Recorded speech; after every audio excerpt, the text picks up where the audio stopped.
Welcome back. All Sports West New York. Bob Kuczynski with Dick Gallagher. We're talking about the Far West Regional Playoffs. And Dick, before we get into the pairings, Section 6 over the last several years has done outstanding in the state football playoffs. Right, and overall we've won 19 state championships, and particularly in 2008, 2009, we won 4 apiece, and that's the most any section's ever done. So you look at the quality of the teams that we have going in this year, plus the coaching and the experience that they have, and we're comfortable that we can take 4 or 5 of the matchups, even though they're going to be good games.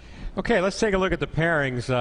The games will be played out Friday and Saturday out at Robert E. Rich All-High Stadium. Class D, Randolph versus Red Jacket. What do you see there, well, Dick? Randolph's won 2 consecutive state championships, and they've won 3 consecutive sectional titles. They're 9-1. Their only loss was to Maple Grove the first game of the season. They won 9 in a row. Red Jackets 10-0. They've been burying people.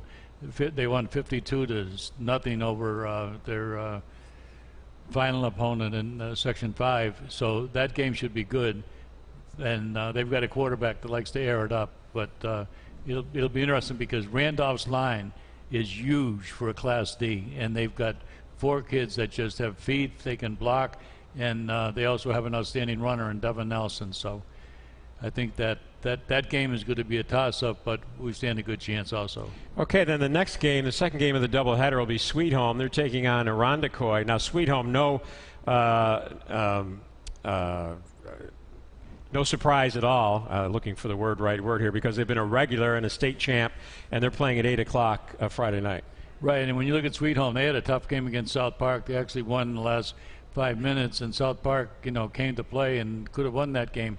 But they have the big 3, Kevin Torrillo, the quarterback, Jordan Everett, the running back, and Brandon Smiley, the defensive back wide receiver, and he's already committed to UB. And those 3 have led John Fowler's squad the last 3 years.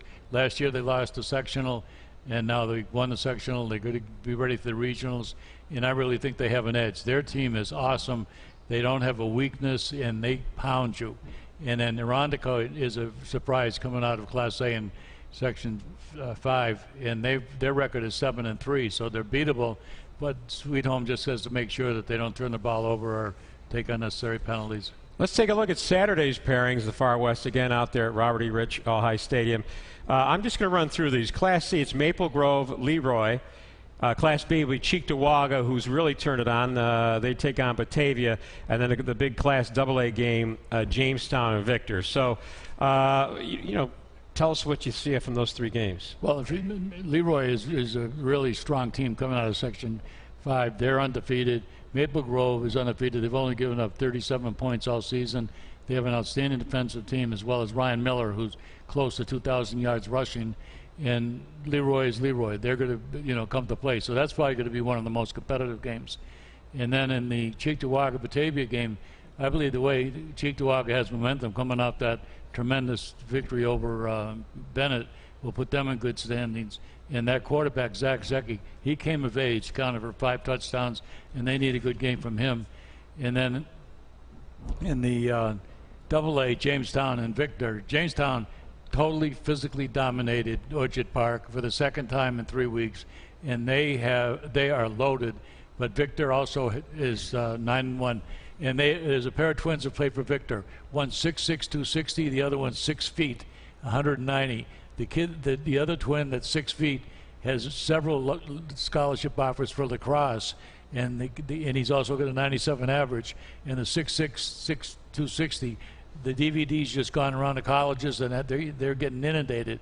So I'm going to have fun watching those players. But that game will be good. Victor is 9-1 after Aquinas, not being eligible to participate in the playoffs. So I think that all 5 games will be competitive. Let me get this right. They're twins. Right. One's 6'6", one's 6 foot. Yeah. So one was stealing the other one's sandwich, I would guess, through most of childhood. Okay, so Jamestown, outstanding team. They had the big showdown with Canisius, a very competitive game earlier in the year. Played down there at Jamestown. So Jamestown's hoping, to advance and be a state title winner. They can't claim #1 in the state, but they could still claim the public school championship. Right, and Jamestown is a team that had rough goings for a few years. Now all of a sudden, Tom Langworthy, last 4 years they've been to the stadium. They've won 2, lost 2, won last couple. But Stephen Carlson is a load on both sides of the ball. Zach Panabianco, he was at the stadium 4 years in a row. And Joe Mastretta, a lineman, only 6'1", 270. He is just something nice to watch, for at least if you're a Jamestown fan. But Jamestown, I think that the key is going to be, or the unknown factor, or X factor, is Nick Holland, the quarterback. And I think that if he has a decent game, they have a good chance of winning. And my last comment is that Jamestown deserves novel credit, because in the offseason they arranged to play Sweet Home and then Canisius this season. And they beat Sweet Home the first game, they lost to Canisius. But playing those caliber of teams got Tommy Langworthy's squad ready for the playoffs, and they have dominated the playoffs. Now, we just have a minute left, but, you know, if you're a coach in college or in pro, players and recruiting is a big key to success. High school, it's so much about the coaches. These teams, you've seen Sweet Home, Jamestown, Canisius now, Maple Grove, Randall, they're there every year. It's the program and the coaches that make those teams. And winning breeds winning, because in schools that they are not winning, a lot of talented athletes do not go out for football. They'll play volleyball or other sports. But if you're winning and you're part of the culture, you want to be able to play football. And that's the difference. You look at John Fowler, what he's been able to do with the coaching staff and at Sweet Home, and he's got 200 wins. He's there for about 23, 24 years. And you look at and Tom Langworthy and what he did, not just playing but also coaching now.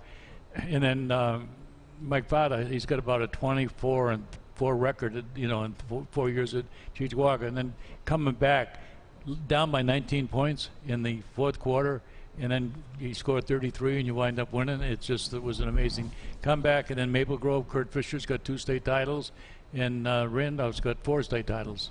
Rumor has it you're getting your sleeping bag. You're going to sleep at All High Stadium Friday night, so you can stay there right through to Saturday. Is that true? Yeah, there's no rumor for me sleeping there. That's for sure.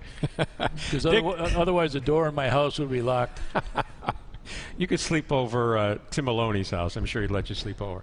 Dick, always great having you on the show, and enjoy yourself. I know you love watching these games. Thank you. We'll be back. More and some interesting a look at the Harbor Center 716, and you're going to hear from a very legendary coach right after this.